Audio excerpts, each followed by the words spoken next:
4 साल कबल अमेरिका का MQ-9 रीपर ड्रोन ईरान ने पकड़ लिया था। ईरान ने उसके ऊपर काम किया, उसको मजीद लीथल बनाया और ईरान ने आज अपना MQ-9 रीपर ड्रोन के मुकाबले में अपना ड्रोन टेस्ट कर लिया है। इतलात ये हैं कि ईरान का ये जो ड्रोन है जो उसने कॉपी किया है अमेरिका के ड्रोन का, ये अमेरिका के ड्रोन से भी काफी लीथल है। आपको ये बता दें कि 4 साल कबल ईरान के पासदाराने इनकलाब ने अमेरिका का एक ड्रोन पकड़ा था और उसके ऊपर और उसकी टेक्नोलॉजी पर काम करके आज ईरान ने अपना ड्रोन लॉन्च किया है और इस ड्रोन का नाम कमान 22 है। नाजरीन ग्रामी, आपको ये भी बताएंगे कि कमान 22 के अंदर कौन सी कैपेसिटीज हैं जो अमेरिका के रीपर ड्रोन से इसको लीथल बनाती हैं और कौन सी कैपेसिटीज अमेरिका के MQ-9 रीपर ड्रोन के अंदर मौजूद है। तमाम तर चीजें डिटेल के साथ डिस्कस करेंगे। छोटी सी गुजारिश है कि आप हमारा YouTube चैनल हसरात टीवी को सब्सक्राइब कर लें, घंटी के निशान को दबा लें ताकि लेटेस्ट न्यूज आप तक पर वक्त पहुंचती रहे। नाजरीन ग्रामी, अगर बात करें अमेरिका की तो अमेरिका ड्रोन्स के मामले में बहुत ज्यादा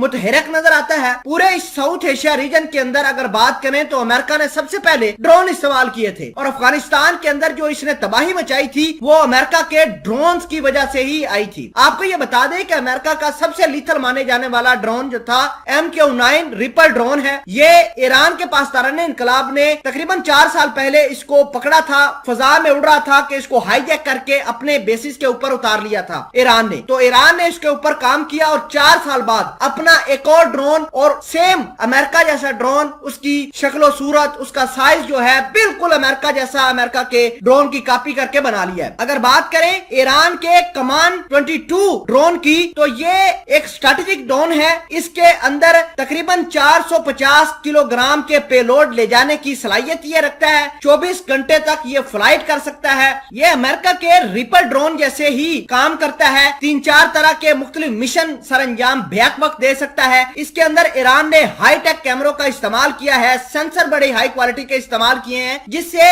ये ड्रोन अमेरिका के जो ड्रोन है उसके मुकाबले में आकर खड़े हो गए। आपको ये बता दें कि ईरान के ये जो ड्रोन्स हैं ये अमेरिका के ड्रोन्स की कॉपी है। 2019 को अमेरिका का एक ड्रोन जिसका नाम ग्लोबल हाक था वो भी ईरान की पासदाराने इनकलाब ने मार गिराया था जब डोनाल्ड ट्रंप ईरान के ऊपर हमला करने वाले थे। तो बहरहाल आपको ये बता दें कि इसका मतलब ये है कि ग्लोबल हाक को अगर ईरान गिरा सकता है तो अमेरिका का रीपर ड्रोन भी ईरान गिरा सकता है। फिलवक्त के लिए आपको ये बता दें कि अमेरिका का जो रीपर ड्रोन है ये ईरान ने इसको अपनी बेस पर उतारा था 4 साल पहले। इस तमाम तर कहानी को लेकर एक सवाल ये पैदा होता है, क्या ईरान अब मिडल ईस्ट की एयर स्पेस को डोमिनेट कर सकता है? तो यकीनन कर सकता है। 2-3 बड़ी बड़ी ताकतें ईरान को पीछे से सपोर्ट कर रही हैं। एक चाइना, रशिया, बड़े ज्यादा वेपन्स जो हैं चाइना और रशिया ईरान को दे रही है और ईरान उन वेपन्स का इस्तेमाल भी अच्छे तरीके से कर रहा है। आपको ये बता दें कि चाइनीज फंड भी कर रहे हैं, रशियन मिसाइल वेपन्स दे रहे हैं। अब अमेरिका को ये खौफ है कहीं ऐसा ना हो कि ईरान को